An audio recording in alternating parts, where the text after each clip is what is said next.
Okay, Salam alaikum, my friends. My name is Tao Chen, and in Chinese, Tao will be my family name, and Chen will be my first name, meaning my family name would be, like, my whole name would be Tao Chen in this order. So before anything, I want to thank you guys for all coming here, to this webinar and hear me talk in one of these beautiful and respectful month during Ramadan, which is so much honor for me.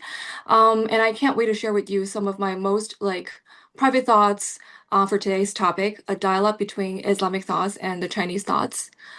I think this topic is very challenging and exciting for me as it's a dialogue between two profound ideologies. And who am I to deliver this topic? Sometimes I wonder, I'm just 33 years old, and as much as I'm a Chinese and a Muslim at the same time, I think there's far more for me to know about my own culture and still Islam. So I think a lot of you guys definitely know more about me and has been like a great practitioner of Islam, and you're still learning a lot, going through a lot of researches. So it would be wrong and immodest for me to just talk in a way as if I have already sorted everything out, which I don't. And as much as try my best to do that. So I think today's talk is more like gonna be like about a personal share and understanding, philosophizing of my own rather than a lecture. So I'm gonna share my own story. Thanks for being here again and opening your heart to allow me to spare 30, minutes of yours in this respectful month. And I hope it could arouse your interest in Chinese philosophy as well as the parts where it really works as a bridge that allows us Chinese to understand Islam better and allow you to understand the Chinese culture in an Islamic way. All right, so today's topic, my presentation is constructed by four parts. Again, this is not a lecture. This is my story. So it has four parts, and I will present them in my personal narrative, including my own experiences and practices, and what I have learned through independent thinking, researching, as well as academic formation as philosophy students in mastership. So part one, what is going to be? Wait, there are Muslims in China, and what are they like? And in part two, I'm going to talk about how I chose Islam as in a philosophical journey. And in part three, I will talk about how my Chinese roots are called, and they definitely have something to say.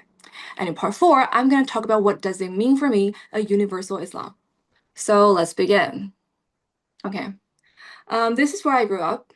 I grew up in Nanjing, which is southeastern city in China, just about like 1 hour train ride from Shanghai, as you know, the metropolis. So you see, both cities enjoy a metropolitan vibe with those high-rise skyscrapers and the glittering city lights, the fast-paced life. But Nanjing, there is something special about it. Um, it's more endowed with its long history, and it has been the capital city of six dynasties. As you can see in these pictures, you can see beautiful, like ancient palace. On the left, you see Chaotian Palace, which is a very traditional Taoist venue. And on the right, you see Jingjue Mosque, Masjid, which is actually constructed in 1388 BC, which could date back to the Ming Dynasty in Nanjing. And do you know that we also used to have like 50 of them, of the masjids in Nanjing, a long history, which is incredible.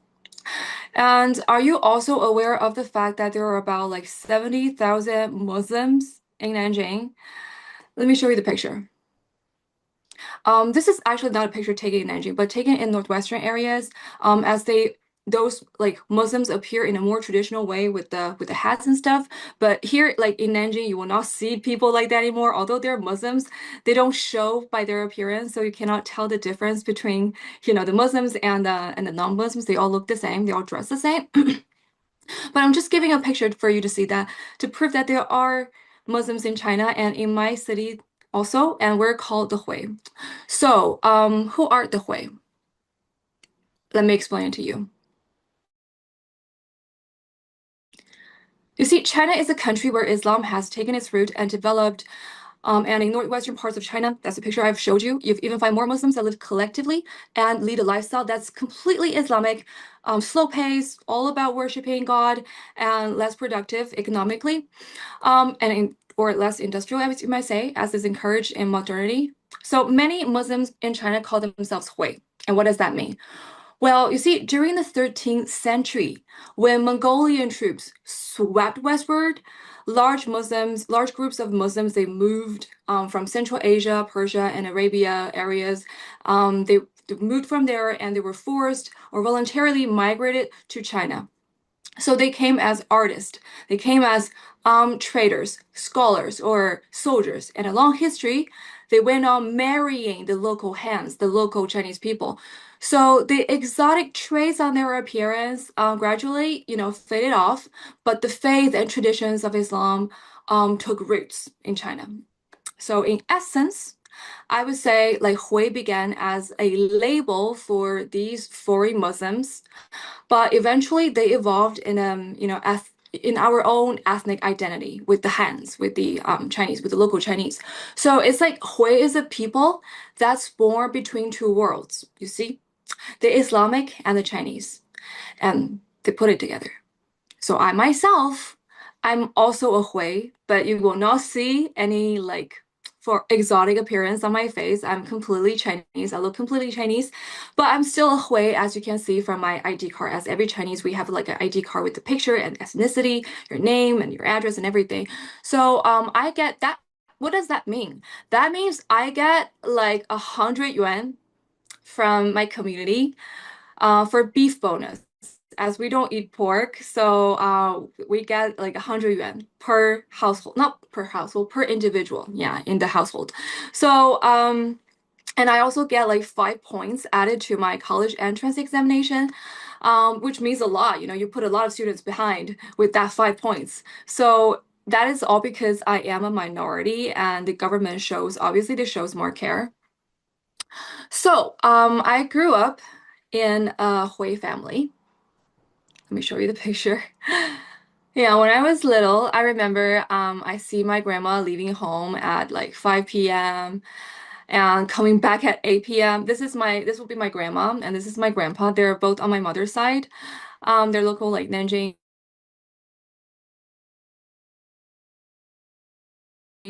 people. When I asked oh, she went to the mosque to pray. And she would always come back with loads of food, like what we call this small fried nuns that we called youxiang, and given off by the mosque, obviously. So that's my first memory related to Islam. It's a lot of food, a lot of prayers, and a lot of coming back home late. But I love that. They used to burn scents in the house, so it smelled really nice during the whole Ramadan. Um, yeah, in school, in Chinese schools, we receive fundamental education about Chinese, math, physics, PE, art, etc. And sometimes art class or PE class is taken up by our math teacher, considering that we should do more effort in our algebra. So basically, you could see that there is no religious education, no religious school in my upbringing. So when I grew up, and when I would turn like 23 years old, and I traveled to Malaysia. I was so surprised to find out that there is like a religious school or formation for every kid. Like they get to learn about the Quran and they get to learn to pray and everything about recitation of Quran, the Ramadan and everything.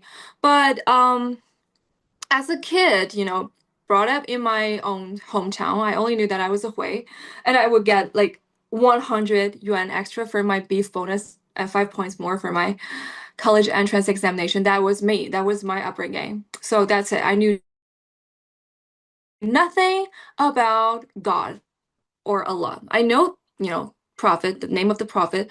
I know certain like as we say Yan, which is La ilaha illallah Muhammad Rasulullah. My grandma taught me that in her local dialect, but still I learned to like grasp the original Arabic pronunciation of it as I grew up. But anyway, I didn't know what that meant, what does that mean, like there's only one true God. That was too much for me to fathom as a young kid. I wasn't thinking a philosophical way. And she didn't, nor did my grandpa, had like they didn't have the abilities to explain to me, and I didn't know what that means to them.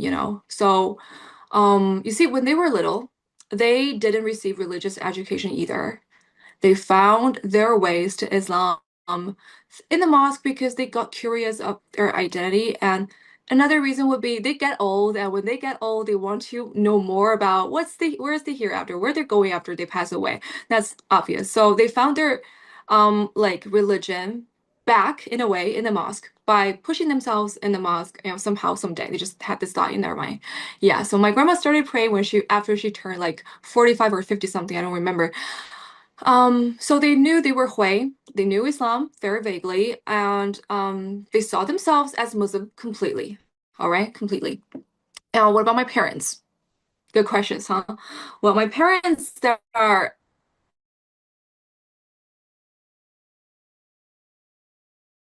atheists, they don't have any religion. Petitioning of Islam didn't take an impact on them. And it was also because they were brought up in this, whole materialistic education, the Darwin's like evolutionary theory, and they just didn't see the world in a way that their parents would. Um, so I feel like overall in the northeastern areas where the life is more fast and where the efficiency and is like put a more emphasis on, it's been put an emphasis on. I feel like the traditions are forgotten. Not just Islamic traditions. I mean traditions overall, including our own Chinese traditions. But in northwestern areas, you will find that Muslims will live more collectively and their religion and practice are like kept better.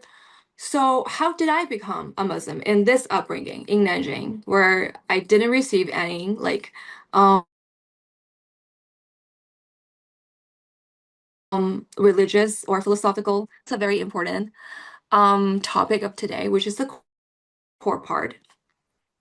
So how I chose Islam. I feel like it's a philosophical journey found by myself. It didn't start from the religion. It started from philosophy. It starts from some basic questions I raised as a kid to myself, although nobody had this ability to answer me. Um, yeah. So you see, born and raised in Nanjing, in China, I received a kind of education that is all about the betterment of skills, and abilities. But this also opened up a space in my mind that is where I was allowed to think by myself, however I wanted, about the ultimate questions. If there is a God, are we created by a God? And what would that mean? What's the purpose of life, you know? So I wasn't given any information by anyone. I wasn't forced in a way or another, any information about the world, any understanding. I was allowed to think on my own.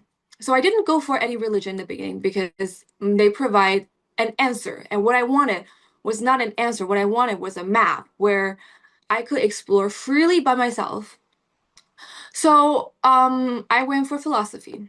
I read based on my interests and was also like I was so attracted by the Platonic conceptions of God. And yeah, here I quote. So this is how Plato and Aristotle walk into my life. I went to the library. I figured out, oh, I want to read something about God. And I picked out any books. I wanted to start from the beginning because I knew I've learned about Plato and Aristotle in my in my history class, but I was never going deep in them. So I just picked out a book about, written by Plato, and I know that maybe he's going to talk about God as I've learned it in my history class. So, and here I quote Plato. As you can see here in the slide, let us give the true reason.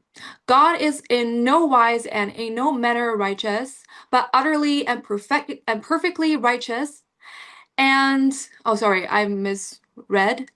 God is in no wise and in no manner unrighteous, but utterly and perfectly righteous. And there is nothing so like him as that one of us who in turn becomes most nearly perfect in righteousness.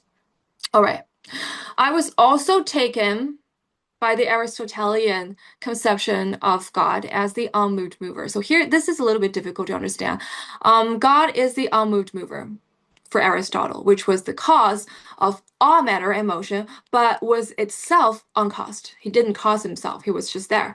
A being, or we shouldn't say a being, but there is no word to describe God anyway. So I just put a being here. A being that by definition had to be outside of space and time, for he was the cause of space and time. You see, he was so out of it. Okay, so in school we had like philosophy course, history course, but we were taught Marxism and never this much into Greek philosophy and theology. So the moment I read their conceptions of God, something had shaken the core of my heart. Okay, it's like if there is a God that has created all things and everything, then God must not be a person, must not be an animal, must not have any human attributes that will limit him, because those would confine gods into something finite, something, so like limited. It must be so elevated and far from us, far from our common knowledge, because after all, how can a dribble of water know the immensity of the sea and fathom the essence of the sea, as it's too much grander than itself, right? So I was so in line with their conceptions of God, like the most perfect and righteous, the unmoved mover, the cause of the universe, all matter and motion, but was itself uncaused. I was so in line with them. And that I felt that I had known God and perceived him as such in my childlike intuition. Even before I read Plato and Aristotle, I always felt like God was like a faceless, shapeless being that cannot be seen or touched. I don't know. I just had that as a kid. Because you see, even as a child, I always felt like the behavior of idolization is so weird. Here I'm not offending anyone's like original religions. If you're reading this and if you're listening to this and you're coming from an idolization concept doctrine, it's completely fine. I'm just sharing my own feeling as I said in the beginning. So for me, it was always came a little bit bizarre for me because a statue, look at it, it's a statue of a person carved out of wood or stone and painted in colors. It looked really vivid and it brought people's awe very obviously, but still, in your logic, as vivid as they might appear in front of the screen, in front of your eyes, I knew that the statue is made of something, handmade by a human being, and the idols here are also finite beings. You see, with the shape and the course of life and death, this person that sits in front of you has a history. All right, he was born somewhere and he died somehow, and he was elevated somehow to become a god, but still, he had a course of life and death by himself. So he was caused. He was not causing itself, or he's not himself uncaused. So he is caused. So they must be created. I mean, all the idols, all the like idolization, the idea must be created by something or some force that is greater. It follows that any idols that is visible and audible and tangible in a way is finite, it's limited. Here I have a very interesting Apple theory. I don't know if I came out by my own or if I on my own or if I've read some philosophers reading anymore. If I remember later on, I would put them if like reference here, but still, let me talk about my Apple theory, my Apple theory. So, this is what I always had in mind. Let's take Apple as an example. So here in the first picture, all right, you see an apple. An apple is audible and not audible. If you eat it, it's audible. It's visible and tangible. And so when we look at it, we would know that it's an apple and we would think, what's bigger than the apple? And immediately you see that under the apple, there's a table, right? And then after you notice the table, you will notice the room. There's a room out there that's accommodating the table. And what's outside the room? Let's move on to the second picture on the right. There is this house, right? There is a house, and then on the right, further right of the house, you see a street. So outside the house, you see a street, and outside the street, you see a town, you see a city, you see a province, you see a country. And let's move on to the fourth picture, bottom left. Here we see the map of China, which is a country. But then once you see the shape of China on the map, you will wonder what's bigger than China. And then you take a look at the world map, and then you take a look at the whole Earth, which is the bottom middle picture. See, this is the Earth. When we see the earth, we human beings would think about what's outside of the earth. And then here comes the universe, right? This is universe. And when we were little and taught in science class, we were told that the universe will be immense and infinite. But still, there it must be a limit to it, right? So if there is universe, if we can name it as universe, there must be something bigger than that. What's the outside of it? What's bigger than that? That is why I think, an idol would raise the same question. If I see Zeus statue, the Greek god, and hear its attributes, I would start wondering, um, go away, Siri. I would start wondering, yeah, hold on, the Siri is coming out. Yeah. So I would start wondering what's outside of Zeus, what's bigger than it? Because obviously I can't understand him. I know it's its name.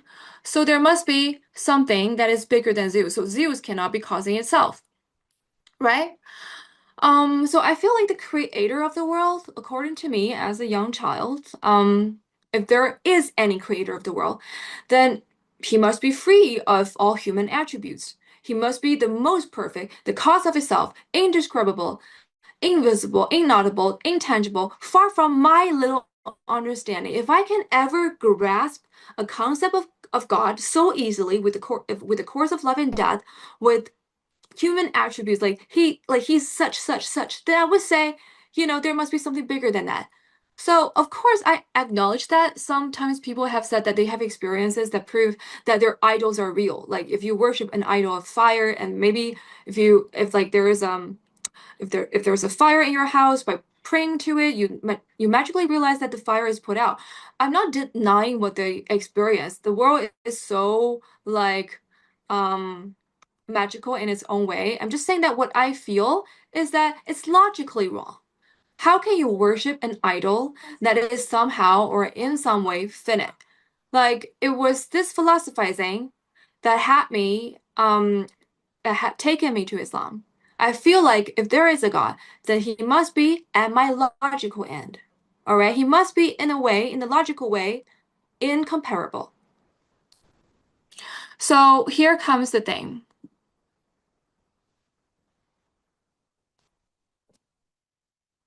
Yeah. I think we must be very familiar with this phrase here.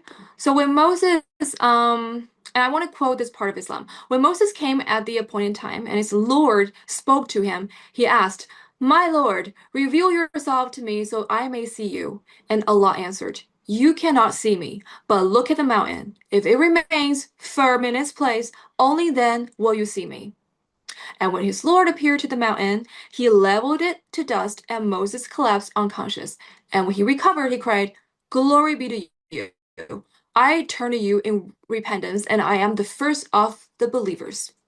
So this part I had really, spoken to me in a way that it's in line with what I imagine God would be like. It's grander than all matter and thus cannot be seen by human eyes. I felt, imagine God really presenting himself in front of Moses or you or me. If God is ever captured completely by human understanding, we would say, "Oh, you're amazing. I see you. You're in my vision." But since you are in my vision, there is air around you, there is mountains around you, there is like, okay, even though you take the complete part of my vision, I'm still going to be wondering what's bigger than what cannot be seen. I feel like it's unbearable and overwhelming for any matter smaller than that to see and witness is wholesome. It's like the seawater tries to manifest itself in the mind of the dribble of the water. It's incredible. It's unimaginable. So for me, God should be on the top of everything and the end of every matter in the logical sense. I repeat, in the logical sense. So God for me is the logical end. And there is no one and nothing greater than God. So that therefore it's God.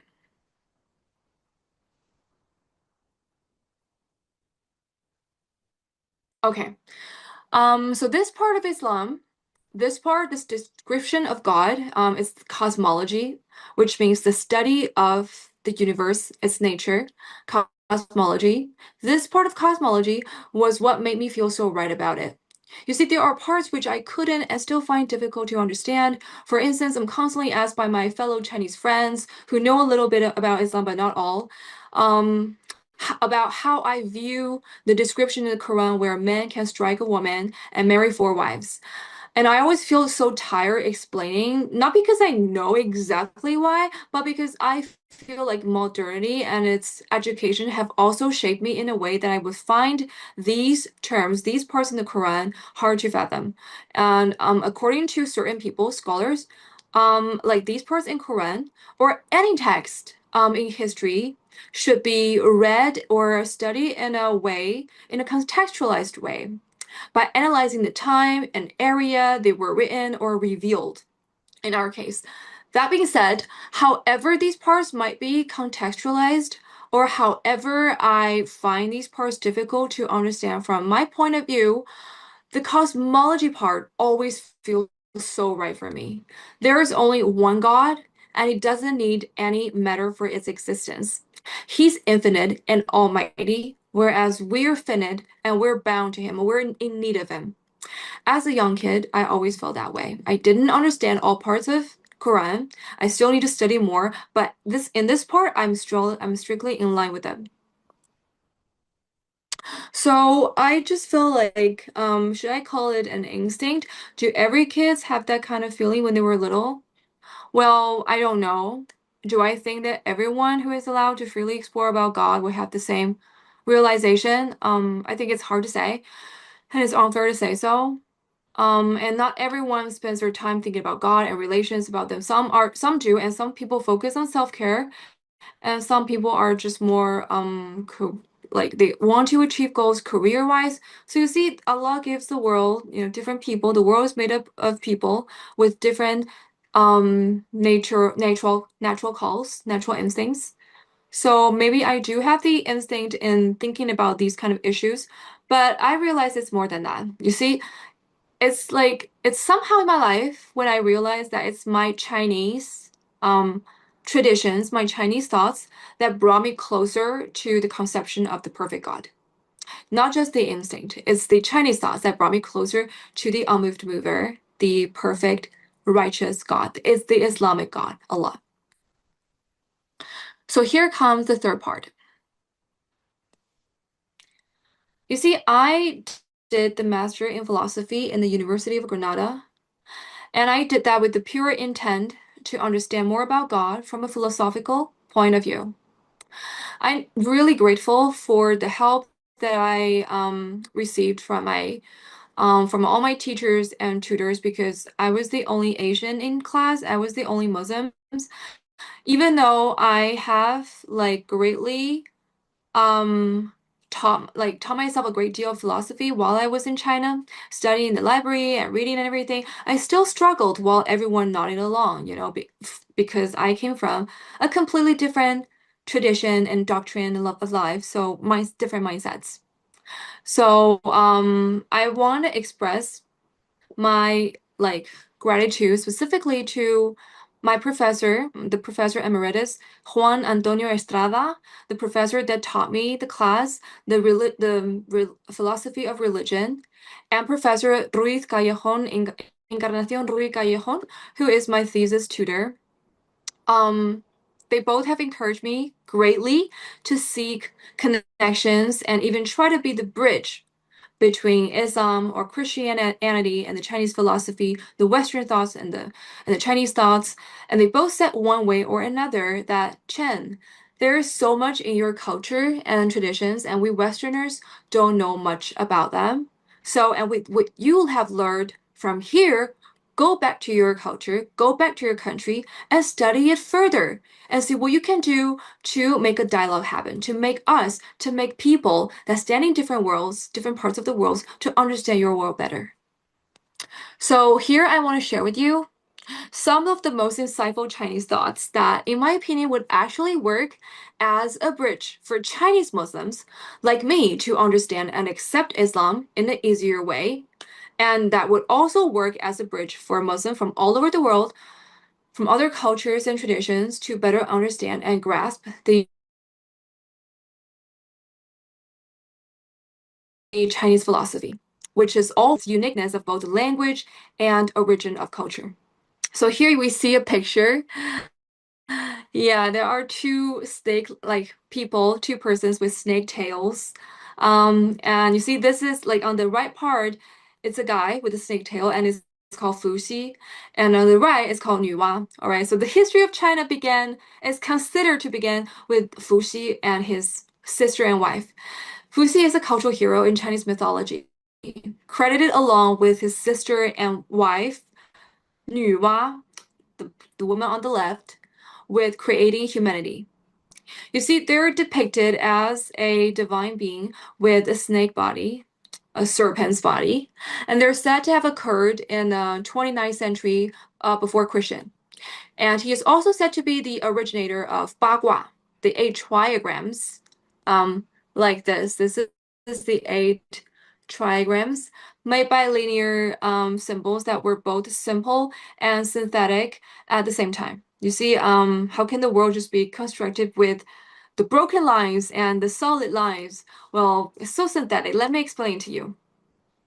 So the continuous line, as you can see here, there are so many continuous lines.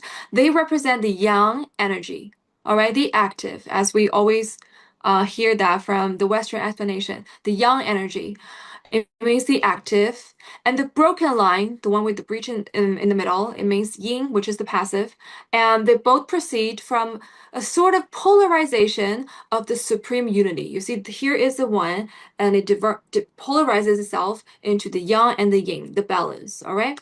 So there are various combinations of the eight trigrams of the broken lines and the solid line, the continuous lines. They symbolize the whole of the universal manifestation, and they make up the foundation, the fundamental symbols of the Chinese tradition. They can be both applied to the cosmic orders, which is above here, and the human orders, the worldly matters. To this end, Fuxi wrote I Ching, which means in Chinese, the book of the changes. It's so synthetic that it can be understood in various dimensions, like the dimension of cosmology, the understanding of the universe, the dimension of mathematics, astronomy, and even social organization or psychology, and so on. So I Ching had been studied since the start of our Chinese history till nowadays, and it has become the common basis for of the two most well-known Chinese traditions, as you will know, the Taoism and the Confucianism, the great Confucius, and we always say the Confucius says, as we Chinese always quote. So you see, Fuxi and his Bagua, his eight trigrams, his I Ching, the Book of Changes, laid the foundation for the Chinese philosophy, especially the most important two philosophy would be the Taoism and the Confucianism. So today since the time is really limited, I want to dig into like Taoism as it's more related in a way to the cosmology of Islam from my perspective. So, what is Taoism? Taoism is an ancient philosophy and religion that emphasizes living in harmony with the Tao. Again, what is the Tao? Is it my family name? Because my name is Tao Chen. No, the Tao here is in a different character, which means the way and a supreme principle. The only one principle. Oh, here I misput here. So it means the supreme principle. And the founder of Taoism is called Lao Tzu, the figure on the left. Well, it doesn't look like that. But I think people have painted him in this way. This is Lao Tzu, read in English way, and Lao Tzu in a Chinese way. He's born about like 600 years before Christian, and he wrote the book Dao De Jing. So Dao or Tao would mean the way and the supreme principle. And as for De is a specification of Tao in regard to human being, but this specification is not done in a social or moral value. It's done in the more cosmological view that instructs the human beings to exist in harmony with the supreme principle. See, you're here and you're supposed to live in harmony with the Tao, the supreme principle. So what is supreme principle? The supreme principle is, or Tao, is not God, but the one true path. Yeah, it shares a profound commonality with Islam and monotheism in the one that everything begins with the Supreme One, with the difference that Allah is the one and only divine creator of all matters, Al-Alam, whereas the Tao is the one and only way, completely impersonal. You see here, you don't see God in the like as a person. Even I know that Allah is not also a person, but we tend to like give it a personality, like we put it into a person so we can understand God better. He's a creator. He creates. But here, the Tao doesn't create. Tao is completely impersonal. It's just a way. It's a road. You see here I quote the Tao Te Ching. The way produces one, one produces two, two produces three, and three produces all things. All right. So as we can see from this line, there is a key connection between Taoism and the Islamic thought. I'll give you a moment.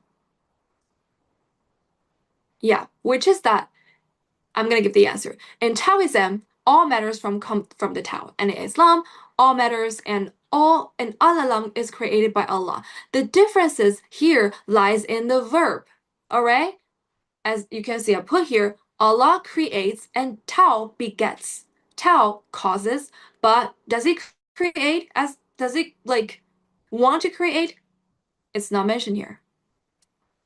It follows that the Tao is not a thing or not being, and the cosmos, the universe, all matters come from a great void. All right, or you could call it a great nothingness, nothingness, which is called 太虚. 太 in Chinese would mean the great, and 虚 would mean the void. So it follows that the Tao, the supreme principle, is silent, is ungraspable, and it's nameless. You cannot even name it. It's just a way. We call it a way because we have to name it, but itself doesn't have a name. And it would be if it's named, then it would be bound by human understanding, as stated by the beginning phrase of Tao Te Ching. Here I quote: "The Tao that can be named is not the eternal Tao." You see, this echoes the Islamic concept of the unknowable divine essence that are there are attributes of Allah beyond human comprehension, and you just cannot understand the whole picture of it. So, in fact, the Tao Te Ching and the other Taoist classics that were explored by the early European missionaries, the Jesuit missionaries, in the Ming Dynasty.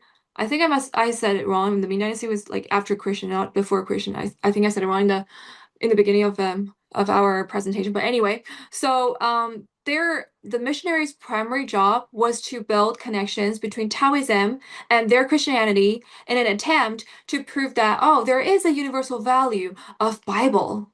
So here's one sentence where they try to make an association, and I'm going to read. I'm going to first read this chapter of Tao Te Ching, all right? So it's chapter 14 of Tao Te Ching. When you try to see the cosmic law, you can't. So it's called the invisible. When you try to hear it, you can't. So it's called the inaudible. And when you try to grasp hold of it, you can't. So it's called intangible. So you see, in Tao Te Ching, the character for the invisible is yi, as read in Mandarin. And the one for inaudible is xi. And the one for intangible is wei. I don't know how those are read in the ancient Chinese, as Chinese has gone through a long way, as a language.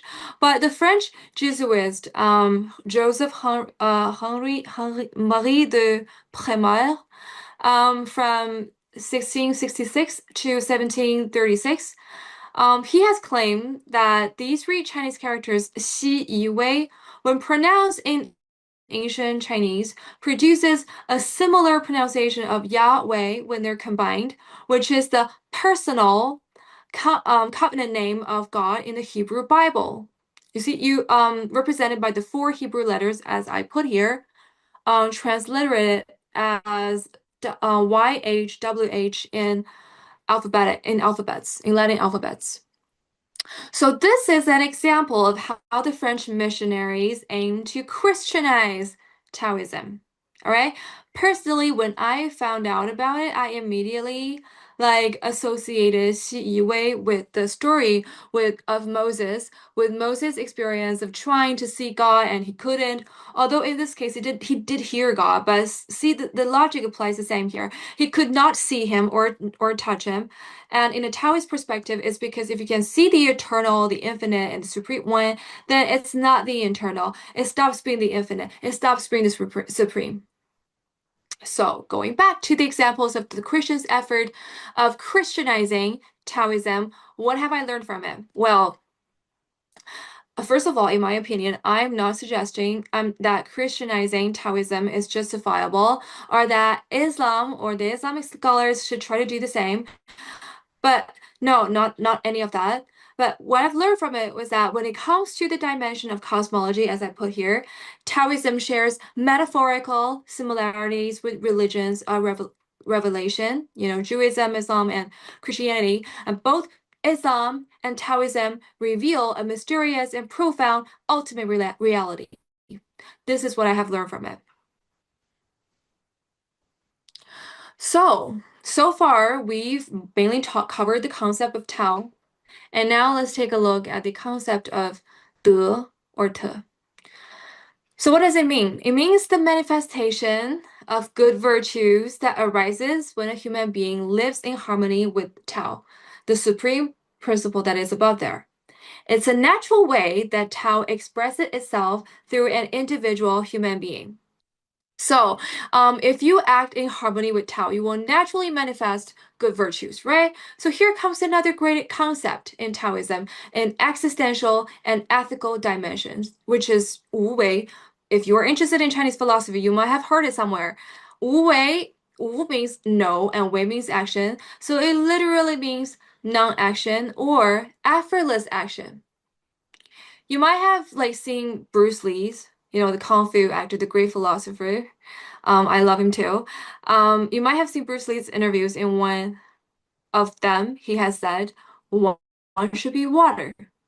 And what does that mean?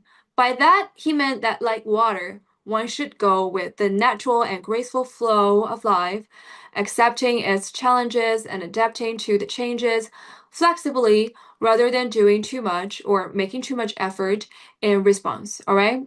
So this is like a practical application of Wu Wei about how one should live his or her life, which is not inertia. What is inertia? Inertia means like a state where one feels lazy and passive and doesn't want to do anything. No, it's a state. Wu Wei is a state where when one is in accordance with the supreme principle and one's actions are like effortlessly effective and one can achieve success without forcing.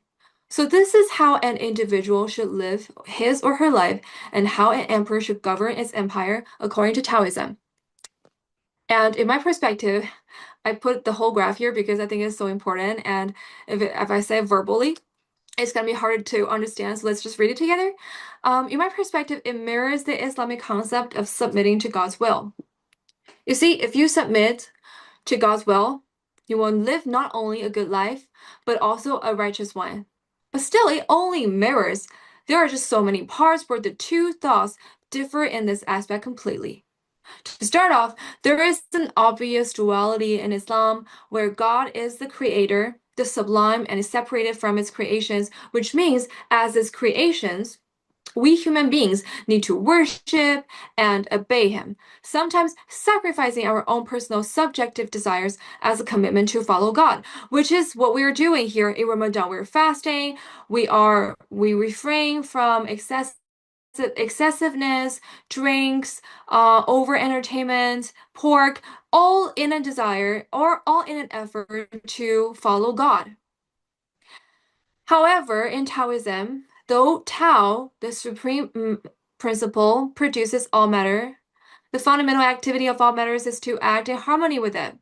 Thus, the concept of duality is less obvious in Taoism, or we can call it a non-dual dualism. Yes, we are two, but we should not put the focus on the true sum of us. We should not put the focus on the dualism of us, of the Tao and all matters. Since despite the manifestation of duality of the supreme principle and all matters should seek to transcend this duality and unite with the supreme principle, with the supreme whole. So that's why you see that in China there is less ritualistic behaviors if one believes in the Tao, all right? Because Tao doesn't ask you to do overly for it. Tao is the natural state where you go along with it. As long as you know Tao and you're in harmony with it, you can live your life. So that is a very fundamental difference. So here comes the fourth part. After having seen so many similarities and some differences between Taoism and Islam, what does it mean when I say a universal Islam? See, it's when I went back to my traditions that I finally realized that the path that got me here as a Muslim instead of a cultural Muslim or a cultural Hui wasn't just, see, the path wasn't just Greek Roman. It wasn't just philosophy. It was my Chinese roots. It was my Chinese heritage, which wasn't a barrier to faith, but a bridge. Okay, this is I used to think that it was a barrier because because when I learned about Islam, I saw more differences than similarities in the two doctrines, the Islam and the Chinese. And what's more, I was brought in a way that when I heard Islam, I would immediately associate the term with the Arab, with the Persian, the South Asian, the hijab, the turban, the heat in the desert, and the Semitic language, the Arabic language as itself. That sounds very throaty with the and the sound. Throaty means you use your throat to pronounce that. So that sounds very foreign to me, all those elements. And none of that was me. And it was these associations that we Chinese were taught to make with Islam that kept many of us, even the Hui themselves, from the willingness to truly look at it and understand it. And think about it this way. If accepting the only truth, the one only God, means to turn your back on your native language, on your 5,000-year-old Chinese traditions, on your way of dressing, to give up all the qipao, and which is so pretty, and put on a hijab, and even on your own way of eating and perceiving life, because Chinese drink alcohol, wouldn't that giving all of those up on differentiate in a non-different way, wouldn't that be intimidating and raise up question in your heart? Because it's as if telling that here I'm gonna give a very interesting analogy here, the plane tree question. Let's imagine you're a plane tree, all right, which is a native tree in Nanjing. It grows up here, and the Nanjing is so famous for its like green tree roads. If you ever come here, please visit them.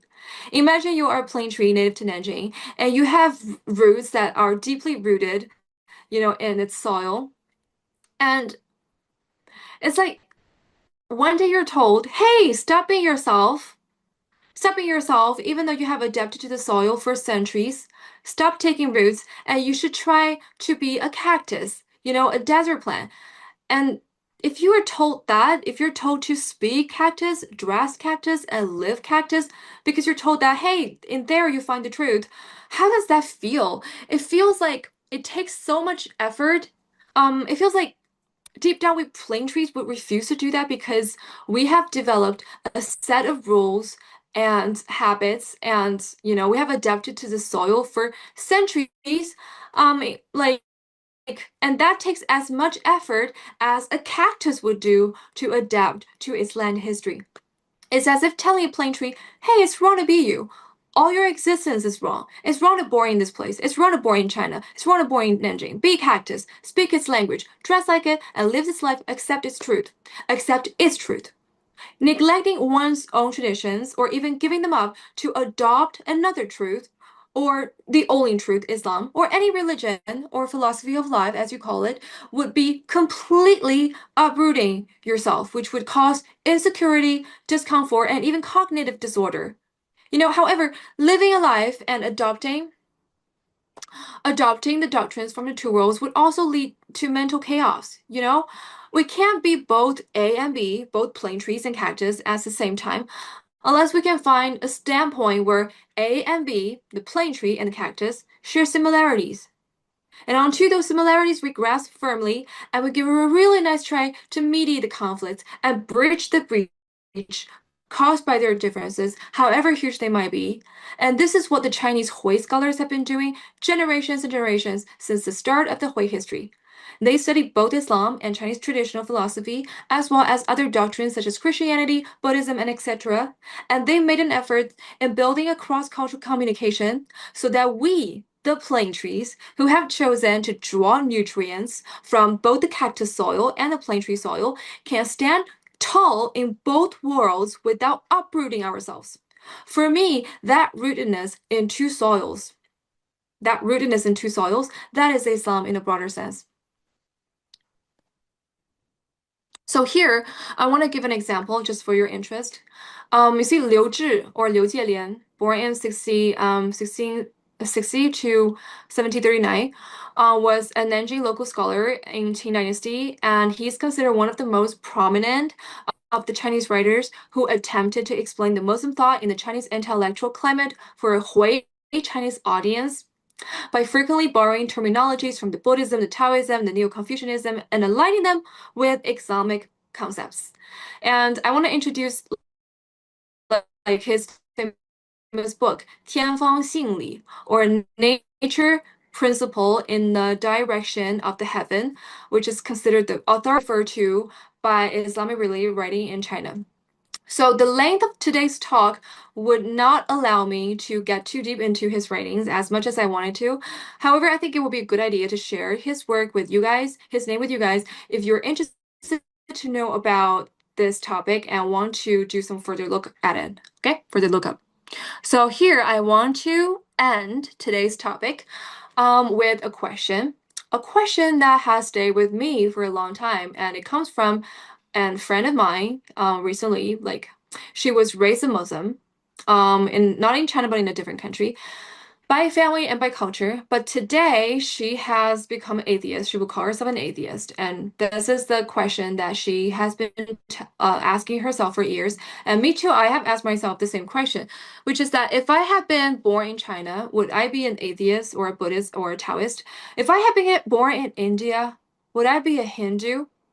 And if I had been born in America, would that mean I would be born a Christian? And her point was this: so many of us are who we are, not because we chose it, but because we inherited it. Even inheriting means you have to learn so hard and adapt yourself so hard to that part of your own traditions and cultures. Because we're thrown into a certain context the moment we were born, you know? That's why we inherit. And for her, inheritance wasn't enough. You see, um, I, f I feel like that's why she walked away from her religion, from Islam, because she wanted to truly choose for herself, and the answer hasn't come to her yet. So she walks away from it, maybe for a period of time. And I think for many of us, especially those of us who were born into Muslim families, we have also asked ourselves some version of that question somehow. Like, and here's my humble answer.